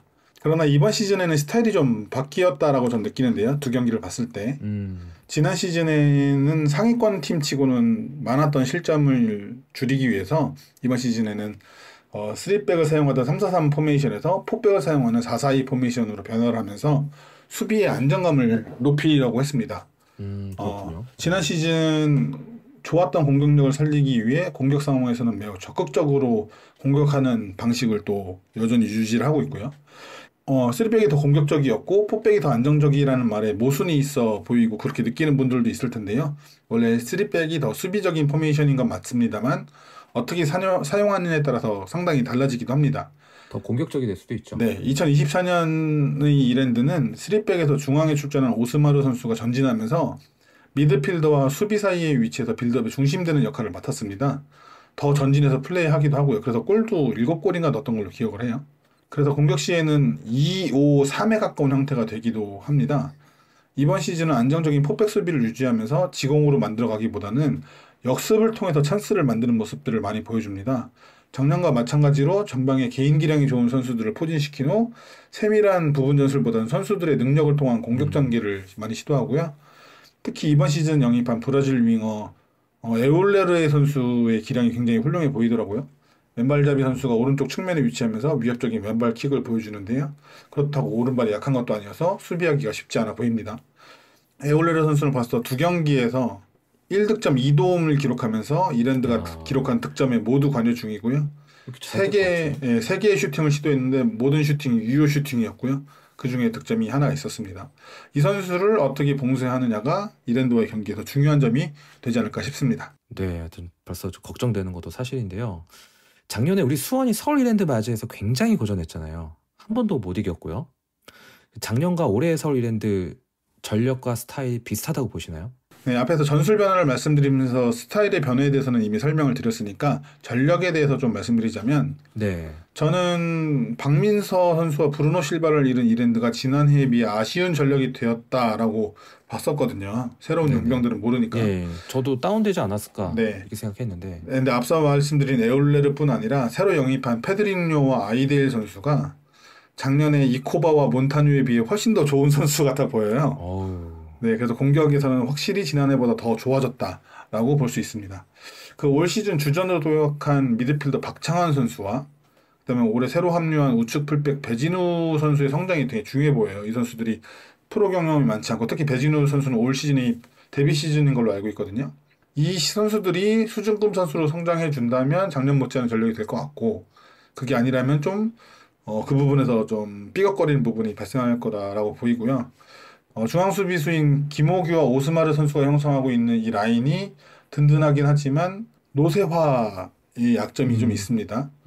그리고 제 기억으로는 오스마르가 부상으로 27경기인가 밖에 못 뛰었을 거예요, 작년에. 그리고 또 중앙 미드필더인 서재민의 대체자가 부재하다는 약점도 있습니다. 이 선수가 굉장히 많이 뛰는 하드워커인데 이 선수가 없으면 이만큼 뛰어줄 선수가 없어 보여요. 없구나. 네. 그 지난 전남과의 경기에서 이미 오스마르가 부상으로 교체됐는데요. 선발 라인업에 비해 아쉬운 벤치 자원의 문제를 긴 시즌 동안 해결하는 것이 굉장히 중요해 보입니다. 오스마르가 우리 상대로 못 나올 수도 있다는 얘기도 그렇죠. 혼자 발목을 부여잡고 나간 거라 심각해질 수도 있어요. 안 나왔으면 좋겠네요.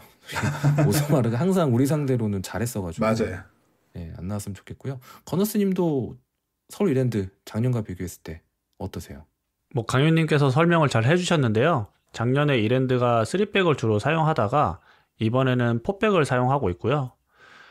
측면에 빠른 선수들을 배치하면서 상대 뒷공간을 향한 롱패스를 좀 구사를 많이 하더라고요. 맞아요. 예, 특히나 작년에 슈퍼 서브였던 변경준 선수가 이제 선발로 기용이 되고 있는데 이 변경준 선수의 스피드를 활용한 그리고 오른쪽에서 말씀해주신 에울레르 선수를 활용한 공격이 매우 매섭고 또 이 아이델 선수가 되게 느린 것 같으면서도 빠르고 또 헤딩도 잘하고 잘 하더라고요. 맞아요. 예, 그래서 저는 선발진만 봤을 때는 오히려 작년보다 퀄리티가 좋아진 게 아닌가라고 생각해서 공격적인 파괴력은 오히려 더 높아졌다. 더 세졌다? 예, 이렇게 봤습니다.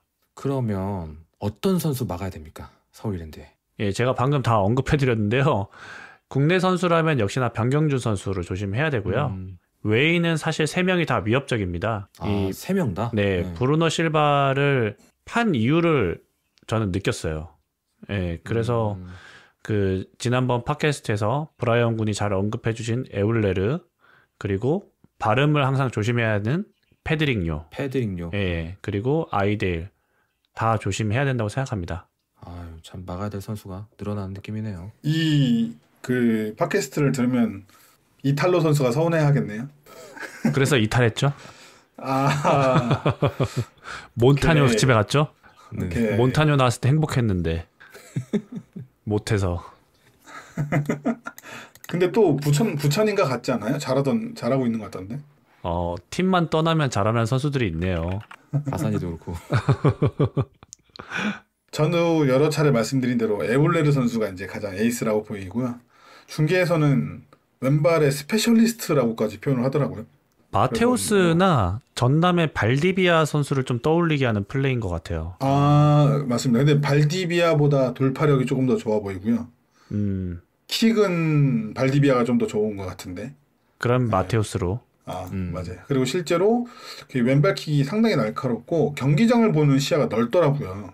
킥을 잘하는 선수의 특징이죠. 기술문 좋은 게 아니라 시야가 좋은 거. 그리고 더 중요한 건 이 반대발인 오른발도 능숙하게 크로스를 올릴 수 있는 수준이 되더라고요. 오른발 크로스도 좋은 장면을 만들고 드리블 기술까지 있어가지고 1대1 상황에서 굉장히 적극적으로 돌파도 시도를 하더라고요. 왼발이지만 오른쪽 측면에서 플레이를 하는데 안으로 접어들어오는 왼발킥은 당연히 좋고 오히려 그거를 예상하고 안쪽을 막으면 직선적으로 뛰면서 오른발로 크로스를 올리는 것도 능력이 있어서 이 선수를 상대하는 리그의 모든 왼쪽 풀백들이 연구를 좀 하고 긴장해야 될 것 같습니다. 최진목 선수, 장석환 선수, 이상민 선수, 이기재 선수. 이기재 선수는 못 나오죠. 이기재 선수 빼고 많이 봐놓고 긴장을 해야 될 것 같고요. 문제는 이렇게 좋은 선수가 부재하면 그만큼 팀 전력이 하락한다는 것이기에 이 선수가 얼마나 부상 없이 활약하느냐가 이랜드한테는 굉장히 중요해 보여요. 네. 작년에 브루노 실바도 초반에 엄청 잘하다가 부상으로 한동안 공백이었거든요. 왜냐면 계속 풀타임을 뛰어야 됐어서. 네. 그러면은 막아야 될 선수는 명백한 것 같고요. 그 에울레르라고 하셨죠? 네. 네. 그 어떻게 막아야 될지 지금부터 연구를 잘 해야 될 것 같습니다. 그렇다면 이 에울레르가 에이스로 나오는 서울 이랜드를 상대로 우리 수원은 과연 어떻게 대처를 해야 될까요? 서울 이랜드를 어떻게 공략해야 할까요? 전남과의 지난 2라운드가 해법이 될 수 있을 것 같다라는 생각을 해요. 제가 퓨어캐스트 시작하기 전에 아주 오타쿠 같은 소리를 했었는데 그 귀멸의 칼날에 나오는 빈틈의 실이라는 대사가 있습니다. 그 빈틈의 실을 전남과의 경기를 보면서 제가 이랜드의 빈틈의 실을 찾았는데요. 어디입니까? 예, 전남이 강한 압박으로 이랜드를 밀어붙였고 이랜드가 쉽게 풀어나오지 못하면서 10분 이상을 전남의 공사를 막아내기만 하는 장면이 연출되기도 했습니다. 그 이후에는 전남의 수비와 미드필더가 실책으로 볼베스를 발생시키면서 오히려 이랜드가 찬스를 맞이하고 경기 흐름이 뒤바뀌었는데요. 이 부분이 우리한테는 되게 중요할 것 같아요. 우리가 지금 컨셉으로 갖고 있는 게 전방 압박이잖아요. 그렇죠. 이 전방 압박에서 이랜드가 쉽게 빠져나오질 못하더라고요. 그러니까 빌드업 상황에서의 짜임새 있는 빌드업이 잘 준비되어 있지는 않아요. 아까 강 선생님 말씀하신 대로 그런 상황에서 좋은 롱킥으로 역습을 하고 그 빠른 선수들 에울레르, 페드링요, 변경준 같은 선수들이 치고 나가면서 역습을 노리기 때문에 그 부분을 잘 막아주면서 압박한 게 일단 중요하다. 특히 이제 이랜드가 공을 소유할 경우에 센터백들이 공을 많이 받으면서 미드필더가 주고받는 상황이 많습니다. 이 선수끼리 패스를 주고받는 횟수를 볼 수 있는 패스 매트릭스 지표를 봤는데요. 충남 아산과의 개막전에서 좌측 센터백 오스마르와 좌측 풀백 최강훈이 서로 공을 많이 주고받았는데요. 특히 최강훈이 오스마르에게 내준 20회의 패스가 팀 내 최다 패스더라고요. 선수들끼리 주고받은 것 중에. 그리고 오스마르가 최강훈에게 내준 것이 17회. 최광훈입니다. 제 이름 아닙니다. 네, 최강훈 선수에게 내준 것이 17회로 그 다음으로 많아요. 그럼 이 두 선수가 공을 서로 주고받으면서 많이 받았잖아요. 네네. 자신들을 제외하고 가장 많이 패스를 준 선수가 누구인지가 중요해지는데요. 바로 중앙 미드필더 서재민입니다. 최강훈이 6회, 오스마르는 12회의 패스를 서재민한테 보내요. 이번엔 전남전인데요. 전남전에서는 오스마르가 부상으로 좀 일찍 김민규 선수가 우측 센터백으로 투입이 됩니다. 충남 아산전에는 좌측 센터백이 오스마르면서 좌측 풀백과 주고받았는데요. 이제 볼을 많이 소유하는 김민규 선수가 우측 센터백으로 출전하면서 우측 풀백인 배진우 선수와 공을 또 주고받아요. 그래서 팀에서 가장 많이 받은 패스가 김민규 선수가 배진우 선수에게 보낸 19회의 패스예요. 배진우도 김민규에게 또 14회나 보내고 똑같은 패턴이 반복되죠. 공을 자주 만지는 센터백이 자기 쪽 풀백과 공을 주고받는다. 그리고 배진우와 김민규가 가장 많이 패스를 보낸 선수가 또 서재민입니다. 네. 배진우는 5회, 김민규, 센터백인 김민규가 11회의 패스를 서재민에게 보내요. 즉 주로 볼 돌리는 센터백이 있고 그 센터백이 자신의 측면 풀백과 앞서 있는 미드필더, 특히 서재민에게 패스를 많이 보내는 것이 수치로 확인됐는데요. 이 지점에서의 압박 그리고 탈취가 이랜드 공략의 핵심으로 보입니다. 그러네요. 그 압박점을 굉장히 잘 찾아서 그렇죠. 가야 될 것 같아요. 결국 서재민이 볼을 잡는 순간에 얼마나 압박을 잘하고 거기서 탈취에 성공하느냐가 중요하고 여기서 탈취에 성공한다면 매우 높은 위치에서의 공격이 시작되기 때문에 찬스를 만들 가능성이 높아집니다. 네, 이 수원이 얼마나 효율적이고 조직적인 압박을 준비해오느냐가 이날 경기의 관건이겠다라고 보여요. 네, 그러면 이 압박 싸움이 이 경기를 풀어갈 해법이다 이렇게 보시는 것 같고요. 저는 그 김도균 감독이 그 수원만 만나면 항상 강했던 이유가 수원이 잘하는 거를 못하게 만드는데 뛰어난 감독이라는 생각이 들거든요. 항상 보면. 그래서 우리가 준비는 잘 했는데 김도균이 그걸 우리가 잘하는 걸 못하게 막음으로써 이런 결과도 내주고 경기도 내주고 이런 장면이 굉장히 많이 당해왔었어서 저는 이번에도 그렇게 나올 수도 있다라는 생각이 들어요. 그래서 아까도 제가 잠깐 언급해드렸지만 그 전술적인 유연성도 벤치에서는 한번 그날 상황에 따라서 상황별로 그런 유연성을 좀 갖는 것도 중요하지 않을까 그런 의견도 좀 남겨보도록 하겠습니다. 굉장히 좋은 의견이신 게 실제로 이랜드가 우리랑 만나면 굉장히 실리적인 축구로 변했었어요. 작년에도. 갑자기 막 그러고. 네, 우리가 3경기 다 졌으니까 졌던 그 첫 번째 맞대결 2라운드 이랜드 원정이나 아니면은 이제 변성환 감독 부임 이후에 이랜드 원정에서도 보면 아까 말씀드린 대로 이랜드가 상대 진영에서의 그 점유율이 리그에서 가장 높은 팀이거든요. 근데 선수비를 합니다. 맞아요. 그리고 후역습을 해가지고 변경준 선수에게 맞고 그랬죠 우리가.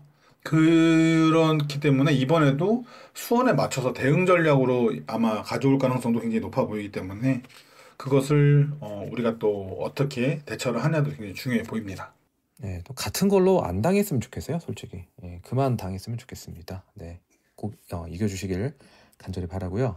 그렇다면 우리 승리를 가져올 우리 선발 라인업 어떻게 예측하시는지 두 분께 여쭤보도록 하겠습니다. 퇴장자가 있기 때문에 조금 선택지가 좀 애매해졌죠. 들어보도록 하겠습니다. 이기재 선수의 징계에 따라 좀 달라질 것 같은데요. 그러니까 만약에 이기재 선수가 징계를 받는다면 왼쪽 윙백으로는 이상민 선수가 주전으로 나올 것 같고요. U22도 그렇죠. 하면서 뭐 그게 아니라 이기재 선수가 선발로 나온다면 뭐 포백은 안산전과 동일할 거라 생각하고 미드필더도 저는 뭐 사실은 동일할 거라고 봐요. 그래서 이기재 선수가 나온다면 김주찬 선수가 또 선발로 나오겠죠. 나올 거고. 그게 아니라 이상민 선수가 선발로 나온다면 뭐 공격진에는 브루노 실바, 일류첸코, 세라핌 이렇게 나올 것 같고요. 근데 뭐 일류첸코 선수가 컨디션이 어떤지는 모르겠지만 컨디션에 따라서는 김현 선수가 선발로 나올 가능성도 있을 것 같다라는 생각이 듭니다. 김현? 네. 김지현 아니고 김현? 네, 김현. 근거가 뭐예요? 그 생각의 근거가? 김지현 선수가 잘 해주긴 했는데요. 이랜드를 상대로는 오히려 김현 선수가 더 낫지 않을까? 낫지 않을까? 예. 버텨주는 게 되는. 예. 왜냐면 이제 아까 강윤님 그 말씀을 잘 해주셨는데 그 패스가 제일 많은 게 20회라고 했잖아요. 그러니까 따지고 보면 이랜드가 패스를 많이 가져가는 팀이 아니라는 생각이 들거든요. 확실히 아니에요. 맞아요. 예.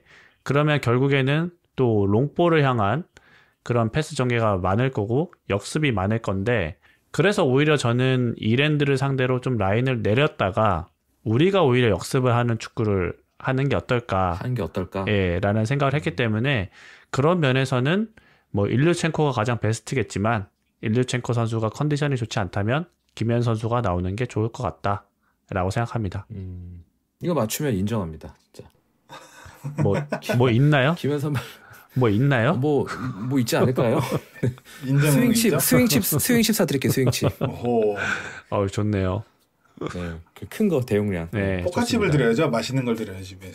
아니 뭐 맞추면 뭔들 못 해주겠습니까? 네, 계속 들어보도록 하겠습니다. 저도 이제 아마도 이기선 선수의 징계가 한국의 그 심판진 스타일상 변화가 없을 거라고 생각을 해서 좌측 풀백이 가장 중요할 것 같은데요. 현재로 봐서는 이상민 선수 가장 유력해 보입니다. 22세 자원이기도 하고요. 말씀해 주신 대로. 그렇게 출전한다면 전방에서 더 힘을 줄 수가 있을 것 같아요. 저는 그렇죠. 제 기준에서는 풀백이랑 센터백을 웬만해서는 바꾸는 포지션이 아니라고 생각을 하거든요.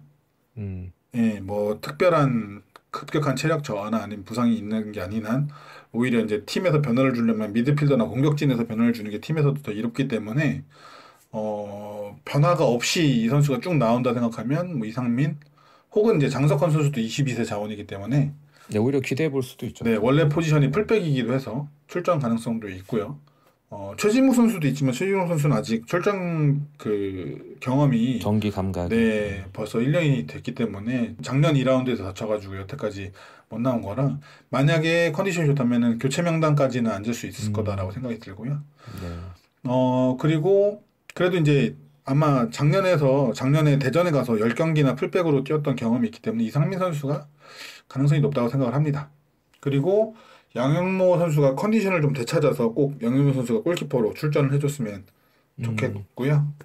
골키퍼는 양현모, 수비는 왼쪽부터 이상민, 레오, 한호강, 정동윤 이렇게 나올 것 같고 미드필더는 그대로 이민혁, 강현묵, 그다음 최영준 전방에 22세 자원 이상민이 수비에 나왔으니까 브루노 실바, 저는 김지현, 세라핌 이렇게 생각을 해요. 어쨌든 유지를 하는 게 나오니까 김현 선수가 컨디션이 좋다면 선발 나올 수 있겠지만 여태까지 나온 게 김지현 선수가 나오고 후에 상황 봐서 일류첸코나 뭐 컨디션이 좋으면 김현 선수까지 교체 명단에 포함될 수 있겠다라고 생각을 하고요. 그리고 우리가 이제 초반부터 모든 걸 쏟아붓는 포메이션이 될 텐데 교체 명단에 오히려 김지찬 선수와 또 이제 대표팀에서 복귀한 박승수 선수가 있을 테니까 후반에서도 변화를 줄 때도 이 선수를 믿고 시도를 해봐도 좋을 것 같습니다. 네, 확실히 그 압박을 중점으로 할 거면 김지현 선수가 낫겠다는 생각도 들고 또 우리가 또 높이에서 승부를 보겠다면 김현 선수가 날 수 있겠다는 생각도 들고 과연 누가 선발로 나올 것인지 강윤님이 맞추면 포카칩을 사드리고 건어스님이 맞추면 스윙칩을 사드리는 걸로 하겠습니다. 어쨌든 누가 나오든 반드시 제가 듣기로 1분 만에 원정석이 다 매진됐다고 들었거든요. 네, 맞아요. 네, 그렇게 또 아시겠지만 목동이 또 주차하기 힘듭니다. 맞아요. 빠져나가기도 힘듭니다. 그건 더 힘들고요. 네, 팬분들 헛걸음 하시는 게 아니기를 그래서 우리 선수들이 꼭 승리 안겨주셨으면 좋겠습니다. 마지막으로 서울 이랜드 경기 결과 예측해 보도록 하겠습니다. 지금 뭐 저희가 잘 못 맞추고 있는데 한번 맞춰보도록 하겠습니다. 경기 결과 예측해 주시죠. 저는 매우 어려운 경기가 될 거라 생각해서요. 0대0 예측해 봅니다. 0대0. 예. 역시 냉정해. 이런 것도 맞추던데. 그러니까 안 맞추고 싶은데. 네. 0대0 해주셨고요. 저는 늘 수원의 승리를 예측하고 또 스코어도 상당히 과감하게 불러서 예측의 실패를 계속해서 반복하고 있는 상황인데요. 네, 그렇다 하더라도 우리의 승리 말고 다른 것을 예측할 수는 없다라고 저는 생각을 합니다. 그래서 이번엔 좀 덜 과감하게 2대1 승리 예측합니다. 네. 이랜드의 네, 이랜드의 한 조금 방이 먼 거다.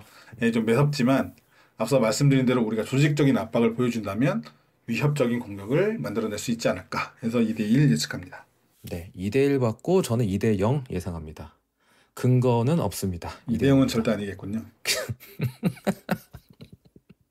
못 맞추고 계신 거 아시죠? 지나치게 감정적인 수치입니다. 2대0 예측합니다. 그래서 저희 건너스님 0대0, 강유님께서 2대1, 저는 2대0 예측해봤습니다. 이제 시즌 초반 원정 3연전 마지막 경기가 목동에서 펼쳐집니다. 이제 이 경기만 끝나고 다시 홈으로 돌아올 텐데 지금 뭔가 선수단이 처져 있을 수도 있고 뭔가 만회하기 위해서 오버할 수도 있거든요. 그런 선수단에게 가장 필요한 메시지 패널 여러분들께서 한마디씩 해주시고 이번 시간 마무리하도록 하겠습니다. 제가 인천전을 계속해서 사고라고 말하고 있는데요. 이랜드전 잘 준비해서 승리하면 이 사고는 깊은 내상이 아니라 후유증이 없는 단순 타박상으로 끝날 수가 있습니다. 선수들도 지난 경기는 잊고 앞으로 맞이할 경기를 가열차게 준비해 주시길 바랍니다. 이미 지지자들은 원정석 1분 매진으로 화답을 하면서 팀을 기다리고 있거든요.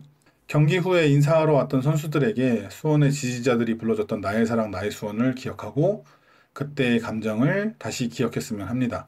누가 뭐래도 저는 우리 선수단을 믿고 또 우리가 강팀임을 목동에서 보여줄 거라고 믿습니다. 네, 아주 뜨거운 이야기를 남겨주셨습니다. 이어서 들어보도록 하겠습니다. 얘들아 잘하자. 중대장님이다 거의. 아이 뭔 말을 해야 될지 도저히 생각이 안 나더라고요. 예. 이게 보면 긴 말이 필요 없을 것 같아요. 냉정과 열정 사이에요. 냉정하신 분 있으시고 열정적인 분 있으시고. 네, 좋습니다. 네. 이렇게 선수들께 저희들의 메시지 전해드렸고요. 여러분 모두 고개 드시고요. 팬들의 질책은 다 저희들의 사랑과 애정이니까요. 모두 다음을 위해 더욱 열심히 하시는 그런 영양제가 되었으면 좋겠습니다. 패널분들 오늘도 고생 많으셨고요. 다음 주에는 또 브라이언 군이 돌아옵니다. 오늘까지 출장 일정 여파 때문에 함께하지 못했는데 다음 시간에 꼭 건강한 모습으로 다시 돌아오셨으면 좋겠습니다. 다음 서울 이랜드전은 반드시 꼭 잡고서 빅버드로 돌아갔으면 좋겠습니다. 오늘 밤도 골다방 크루와 함께해 주셔서 감사합니다. 네, 사정상 한동안 팟캐스트로만 인사를 드려야 할 것 같은데요. 직관 가시는 분들 모든 경기에서 승리를 맛보고 돌아오셨으면 좋겠습니다. 평안한 밤 되시고요. 오늘도 들어주셔서 감사합니다. 네, 저도 빅버드의 개막전을 준비하면서 이번 라운드는 아쉽게 목동에 가지는 못하게 됐습니다. 중계로라도 열심히 응원을 할 테니까 꼭 승리를 다 같이 만끽하고 돌아왔으면 좋겠습니다. 다들 편안한 밤 되시기 바랍니다. 아니 티켓을 구할 수나 있어야죠. 그러니까요. 매번 먹고 해가지고 동동 구르던데. 매번 티켓팅이 끝나고 나면 양도 구합니다가 인스타 스토리로 도배가 돼요.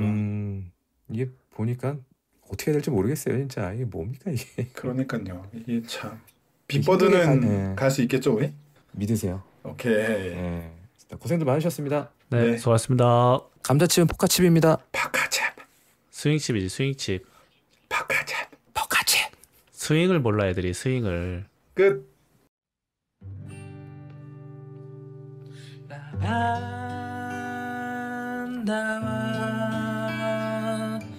바다를 넘어 여행을 떠나자. 나의 마음의 완이를 또 한 번 더 하얗게 눈이 내리던 그날처럼 나의 마음의 소원을 또 한 번 더 저 하늘의 끝으로 날 데려가.